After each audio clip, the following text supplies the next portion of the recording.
Добрый вечер. На ТНВ новости. В студии Альбина Слугараева. И вот о чем расскажем сегодня. Между экологией и экономической выгодой. Вода уйдет. Надо делать по закону, понимаете, а не горлопанить вот так вот. Почему жители села Маевка и Малые Ключи против перспективного проекта? За ситуацией наблюдала Альбина Минбаева. 21 век, а газа нет. Ходим, добиваемся, все молчат, всем нужны большие деньги. Почему программа газификации обошла стороной дом инвалида, разбиралась Анна Городнова. 91 компетенция и 800 участников. Расшиваю патч-панель 3 категории. О старте самого большого регионального чемпионата WorldSkills Салават Ахмадулян.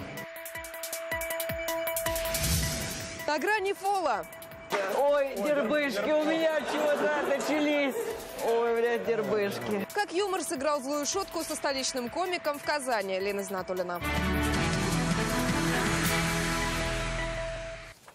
Появится ли в Эмиратах крупный зерновой хаб, удастся ли привлечь туристов из Абу-Даби в Казань и расширит ли список халяль? Сегодня завершается визит Рустама Минниханова в Арабские Эмираты. Здесь прошло заседание межправительственной российско-эмиратской комиссии по торговому сотрудничеству. Какие соглашения подписали, расскажем прямо сейчас. Традиционное приветствие и дружеское рукопожатие. Так начался визит Рустама Минниханова в Абу-Даби. Он рассказал, что за последние полгода второй раз посещает эту страну. В октябре я был здесь, мы приехали, посмотрели, как WorldSkills. Основное событие – 7-е заседание межправительственной российско-эмиратской комиссии по торговому, экономическому и техническому сотрудничеству. Во главе российской делегации Денис Мантуров. Он отметил, что спектр совместной работы очень широкий. Торговля, экономика, промышленность, инвестиции, гуманитарные и культурные связи.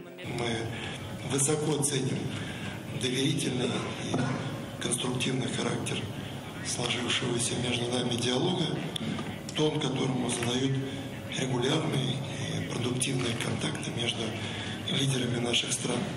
Обсудили работу по расширению списка российских предприятий, имеющих право экспорта продукции животноводства на рынок Эмиратов. 10 предприятий уже получили разрешение. Отдельно в рамках заседания Рустам Минниханов встретился с министром экономики Эмиратов Султаном Аль-Мансури. Говорили об исламских финансах и халяль-индустрии. Ранее было принято решение об упрощении порядка въезда в Арабские Эмираты для россиян. Это поспособствует росту туристической активности, надеются обе стороны. Альбина Слугараева, ТНВ, Абу-Даби. Национальный университет должен быть инновационным. В Татарстане вернулись к обсуждению создания нового вуза. Об этом сказал Рустам Минниханов в рамках молодежного форума «Москва-Татарстан». Напомним, президент республики в выходные в столице России встречался со студентами, аспирантами и уроженцами Татарстана, которые сейчас проживают за пределами. На встрече президента спрашивали и о новых подходах к изучению татарского языка. Также участников заинтересовали перспективы появления национального университета. Ранее президент об этом говорил в своем послании Госсовету. Университет татарского. Мы эту тему заново еще подняли. Конечно, надо эту тему решить. И она как бы стоит на первом плане. Но если у вас будут какие-то видения, потому что не только чисто образовательная, а еще она будет инновационная, было бы неплохо. Давайте ваше предложение. 3 дня под капотом грузовиков, 8 часов за компьютером и счастливые минуты для гурманов. Сегодня в республике стартовал региональный чемпионат рабочих профессий. 800 участников, 91 компетенция. Это самое большое первенство молодых профессионалов в истории России. Что ждет победителей и как студенты из настоящего работают в будущем? Салават Ахмадуллин. Участники погрузились в молчание и раздумья, эксперты уже потирают руки, а сборная Татарстана ищет новых героев. В 9 часов утра в республике стартовал региональный чемпионат молодых профессионалов. В программе 91 компетенция. Это самый масштабный чемпионат в России. Одни создают программы для бизнеса, другие разрабатывают веб-дизайн, третьи из будущего занимаются мобильной робототехникой. Только в области информационных технологий на татарстанском WorldSkills 11 компетенций. Видеопроизводство, то есть ребята делают видеоролики. А точнее, эксклюзивный отрывок из еще не вышедшего в прокат фильма «Халима». На монтаж 6 минут, у участников 8 часов. За процессом сегодня наблюдает и премьер-министр Алексей Песошин. Много от монтажера зависит. Можно такое сделать, что режиссер посмотрит и скажет, я вообще другое снимал. Мы стараемся поддерживать наш имидж IT-столицы. Соответственно, мы смотрим все компетенции, которые востребованы в мире, в России. В общем, за 3 дня мы должны все устроить. Да. Собирают двигатели и ремонтируют тестируют машины молодые профессионалы на Казанской ярмарке. Самая большая площадка чемпионата собрала химиков, флористов, пилотов-беспилотников и самых востребованных на рынке труда участников, специалистов-транспортников. Разборка сборка двигателя, дефектовка, потом у меня идет система кондиционирования, и завтра я буду заниматься электрикой, тормозной системой и коробкой передач. Самые вкусные компетенции в колледже сервиса – повара, кондитеры, пекари, отдельно мастера татарской национальной кухни. Одни готовят, другие правильно подают блюда и администрируют весь процесс. Наша основная задача – качественная подготовка к национальному чемпионату. И побольше наших ребят должно попасть в сборную команду Российской Федерации чемпионата мира 2019 года, который состоится в городе Казани. Все победители получат путевки на Сахалин. Именно там пройдет национальный чемпионат. Уже завтра стартуют компетенции геодезия, дорожные и спасательные работы. Рекордное количество участников регионального этапа должно перейти в качественное выступление уже на российском и мировом этапах. Салават Мухмадуллин, Игорь Романов, Марат Саидгараев, ТНВ, Казань. Судьба татарского языка, помощь в получении жилья и трудоустройстве. Это те вопросы, с которыми сегодня татарстанцы пришли в общественную приемную Дмитрия Медведева.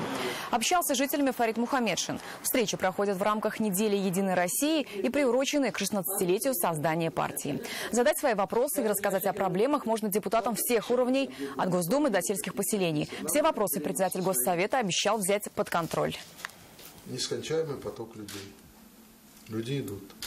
Это нужно и нам. Это значит и востребован людьми. Я лично рассчитываю, что это доверие к политической партии «Единая Россия». Экология или экономика? Между деревнями Маевка и Малые Ключи Зеленодольского района появится песчаный карьер глубиной 15 метров. Жители категорически против. Они считают, место рождения принесет разработчикам финансовую выгоду, а им головную боль. С ними согласны и сотрудники Волжско-Камского заповедника. В настоящий разбор полетов превратился сегодня сход граждан. Подробности у Альбины Минибаевой. Считайте, разработка карьера – это нормально? Нормально. Это экономика республики. Между экологией и экономикой, как молотом и наковальней, жители села Маевка с эмоциями встречают новость о появлении нового карьера. Вы взяли в аренду больше, чем на 50 лет. Кто будет заниматься восстановлением этих земель после того, как закончится аренда? Вашей организации уже не будет. Поселок Маевка и данное месторождение, и Малые Ключи, они расположены на достаточно большом расстоянии от данного месторождения.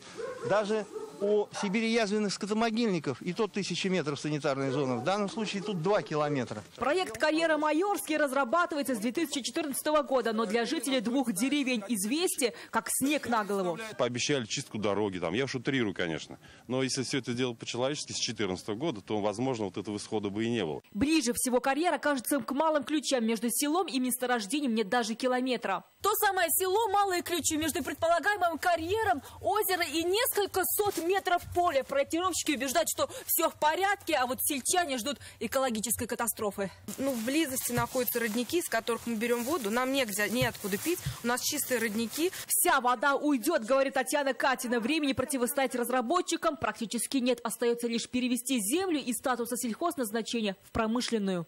Уже в министерстве будет это все решаться. Это уже не столько зависит от нас, мы не собственники. Весь грузопоток с этого карьера пойдет через территорию заповедника. Дорога у нас только одна, через заповедник. Да? В этом плане мы тоже не в восторге от этого и будем над этим вопросом думать. Нейтралитета придерживается Минэкология республики, хотя жители ждали от представителей ответа. Заместитель министра лишь отметил, карьер может стать экономически выгодным для республики. Окажется ли он экологически убыточным, никто не гарантирует. Альбина Минибаева, Александр Лобанов, ТНВ, Зеленодольский район. С дербышками шутки плохи. Казанский микрорайон прославился на всю страну после выступления московского комика. Столичный стендапер на шоу в Казани пошутил над названием колоритного поселка, после чего получил даже угрозы расправы от оскорбленных жителей. Почему про поселок теперь шутит вся страна и собирается ли извиняться юморист? Лина Знатулина. Когда ты срешь, и там кусочки морковки остались, И ты смотришь такой, о, дербышки там были. Тираду легкого и не очень юмора вылил на казанский поселок комик из Воронежа, ныне живущий в Москве, Александр Долгополов. Выступил он в Казанском университете в начале ноября. По примеру программы «Прожектор Пэрис Хилтон» 4 стендап-комика обсуждали последние новости. Шоу называлось «Пора разбираться», и кто-то воспринял это как руководство к действию. 2 дня назад автор шутки поделился в соцсетях угрозой от некого Мартина Майорова. Тем такая пару человечков хотят себе немножко лицо подправить. Вчера комику пришлось отменить уже московское выступление, куда автор угроз пришел лично, сообщил Долгополов в соцсетях. Извиняться перед ним комик не планирует, но для других свою шутку пояснил в одном из видео. Я шутил над тем, как звучит слово «дербышки». Там не было сказано ни единого слова про то, что я был в этом городе, и он мне совершенно не понравился. У названия поселка, которое для кого-то звучит странно, 2 версии происхождения. Возможно, оно возникло от имени Дервиш. Дервиш Гали звали государственного деятеля Казанского ханства. Второй вариант от феномена дервишества. Дервиши – странствующие мусульманские аскеты. Ну, вообще он прав. Далеко не все оскорбились шуткой, кто-то даже отнесся философски. Правильно парень сказал, я не назову это слово, да. И писают тут, и не знают, что делают, и бросают мусор. Шутка, конечно, смешная, но, конечно, очень неприятно, когда говорят про твой район, где ты живешь. А в интернете комика поддержали флешмобом. Пользователи соцсетей активно соревнуются в юморе под хэштегом «100 шуток про дербышки», что, надо сказать, прославило поселок на всю страну. Тем временем Александр Долгополов написал в полицию заявление об угрозе, а мы написали стендаперу. Спросили, что же это было. Я искренне извиняюсь перед людьми, которых могла оскорбить моя шутка. Я, конечно, не закладывал в нее оскорбительный посыл и шутил лишь над самим звучанием слова. Я уверен, что это замечательный поселок с замечательными людьми. Но с угрозами я буду разбираться при помощи полиции. Ни одна шутка не заслуживает насилия в ответ. Но все же слово не воробей. В каждой шутке зритель ищет долю правды. А целый поселок – это точно не шутки.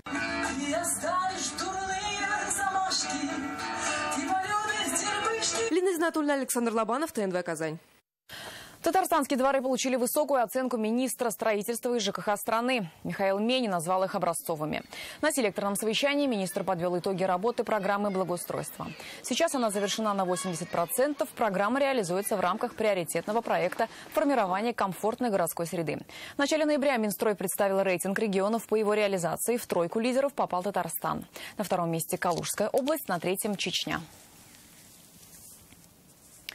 Плесень, сырость и холод. В таких условиях живет слепой инвалид в Высокой горе. В частный дом до сих пор не провели газ. Согреваются дровяной печкой. Дом обещали включить в программу газификации в 2017-м. Но год близится к концу, а начала работ не видно. Когда к больному пенсионеру придут блага цивилизации, выясняла сегодня Анна Городнова. Дрова в этом доме – единственный источник тепла. Ближе к морозам запасы в поленнице кончаются быстро. Нужно и дом истопить, и баню. Каких-то 50 метров отделяют хозяина дома от главного газопровода. Соседи Михаила Лукина таких проблем не знают. Справа – пятиэтажки, слева – частный сектор. Газовая труба тянется по всей улице. Но почему-то этот дом как островок, без благ цивилизации. Полностью слепой пенсионер Михаил Лукин живет в доме один. Помогает дочь, иногда просит знакомых. Когда в 2009 году в Высокой горе проводили газ, его дом в программу не попал. По стечению обстоятельств прежнее строение на этом месте сгорело, а на новые документов еще не было. Лукиным обещали включить дом в программу 2017 года. 8 месяцев что они здесь были, и все, и уже уходят. У них одно слово: не можем, не можем. Из-за сырости в доме начала появляться плесень. Тепла от печки не хватает. В холода спасает только электрообогреватель. Провести газ за свой счет, а это по минимуму 70 тысяч, не в состоянии. Пенсия инвалида всего 15 тысяч рублей. Трансгаз нам насчитали сначала 36, там с чем-то тысяч. В течение 3 лет они нам прокопают эту землю. После этого еще 36 с лишним тысяч. Все поступающие заявки у нас в исполнительный комитет мы направляем в «Газпром Трансгаз Казань» для включения в программу газификации. 2018 год этого дома нет. В Минстрое Татарстана нам пояснили, запланированные на этот год деньги программы газификации ушли на другие цели. С выводом из эксплуатации Урусинской ГРЭС в поселке городского типа Урусу руководством республики было принято решение о модернизации схемы теплоснабжения. В Минстрое также сообщили, строительство газопровода в этом частном доме включат в заявку программы газификации на следующий год. Так что эту зиму Михаил Лукин пока снова встретит греясь у печки. Анна Городнова, Андерсон Тальцев, ТНВ, Высокогорский район. Семьи, воспитывающие детей с ограниченными возможностями, могут получить льготы на имущественный налог. Об этом сегодня говорили на деловом понедельнике в мэрии города. Инициатива будет рассмотрена на ближайшей сессии Гордумы. Подобная практика уже реализуется в Уфе, Ижевске и Нижнем Новгороде. Безусловно, поддерживаем инициативу о предоставлении льгот по налогу на имущество семьям, воспитывающих детей-инвалидов. Сумму 12 миллионов городской бюджет, уверен, осилит. Мы должны быть площадкой для всех лучших инициатив. Уже сегодня в Нижнекамске началась выдача документов на новые квартиры в многоэтажном соципотечном доме номер 27 по улице 30-летия Победы. Новоселами станут 120 семей. Как ожидалось, он заселяется по плану. Где-то с часу дня граждане, изъявившие желание получить документы и заселиться, они подходили и получали свои необходимые документы. Завтра заселение продолжится в штатном режиме с графиком работы фонда представительства в Нижнекамском районе. Когда жизнь сельчан парализовала дорога, а точнее ее отсутствие. Со своей проблемой в нашу редакцию обратились жители села Уреевы Челны Рыбнослободского района. Здесь проживают 50 человек. В селе нет школы, поликлиники и даже магазина. За элементарными благами цивилизации местным жителям приходится ехать в соседние поселения. Но что делать, когда из села просто невозможно выбраться? Сергей Хайдаров. Таких дорог не может ездить автобус. Детям надо в соседнюю деревню 2 километра, надо пешком ходить. Так начинается каждое утро у школьников из села Уреева Челны. Галина Толстова рассказывает, жизнь местных – одно испытание. Здесь нет своей школы, поликлиники, магазина, а самое главное – дороги. Плохие погоды, дома сидим. Без хлеба, без магазина.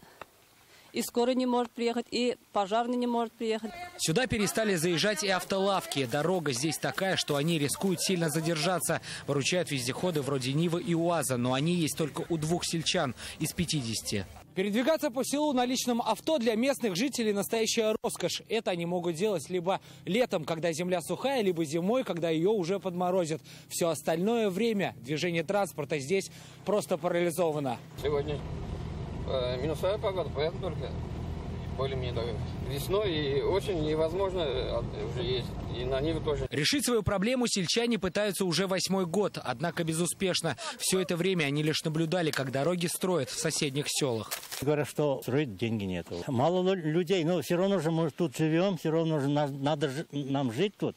Однако оказалось, деньги все-таки есть. Они нашлись, как только мы приехали в деревню. Как говорит глава поселения, он даже знает подрядчика. До конца года они мне так обещали. Говорят, это недолго, просто материала пока не хватает. Вот 2 баржи сейчас подъедут и начинаем делать. Предположительная стоимость дороги 10 миллионов рублей. А будет ли она готова к Новому году или жителей вновь ждет сюрприз? Они обещали нам сообщить. Сергей Хайдаров, Амир Залюшев, ТНВ, Рыбнослободский район. К другим темам. Победителям почета «Деньги на дело» сегодня наградили лауреатов республиканского конкурса «Реликвии моей семьи», что прошел в рамках образовательного форума «Все краски мира». Его участникам было предложено придумать и показать на деле, как семейные ценности могут помочь в дружбе народов. 6 авторов лучших проектов получили сертификаты на 20 тысяч рублей. Эти деньги нужно потратить на воплощение своих начинаний.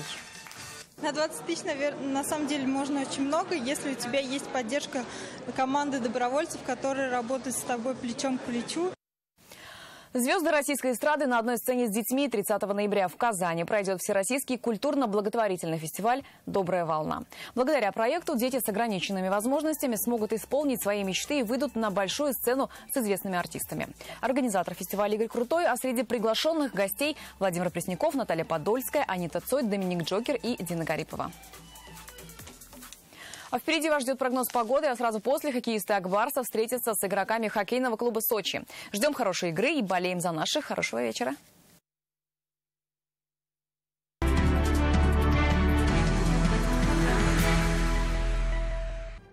Чувствуя себя как дома, забыли, что играют в гостях. Поддержать футболистов ЦСКА в Казань приехала огромная армия болельщиков. Игроки ответили своим фанатам взаимно. Домашний поединок против СКА Хабаровска. А дальше футболистов ждет пауза до марта.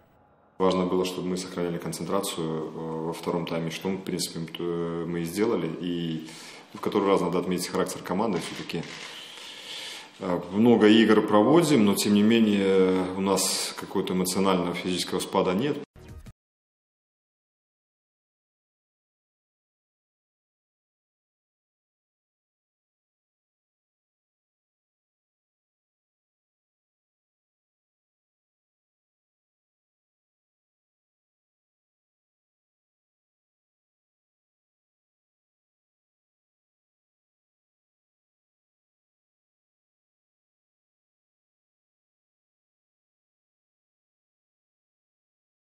А сразу после выпуска смотрите хоккей. Игроки Акбарса на выезде сразятся против клуба Сочи. В истории команд было сыграно 6 матчей, пока ни разу хозяева площадки не набирали очки. 3 раза на выезде победил Акбарс, 3 гостевые победы одержали сочинские хоккеисты. Начало сегодняшнего матча в 19:30. Алмаз Гафиатов, ТНВ, Казань.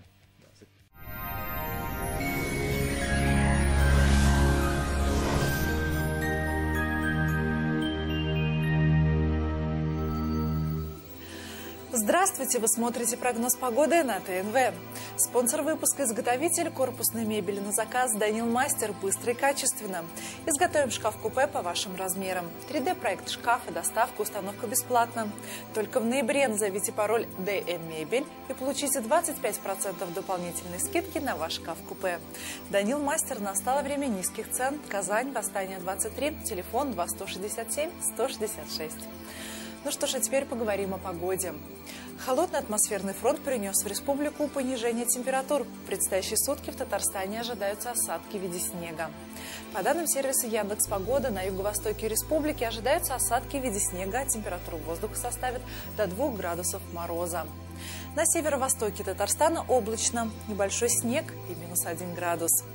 На севере республики местами пройдет снег, там будет до 1 градуса мороза.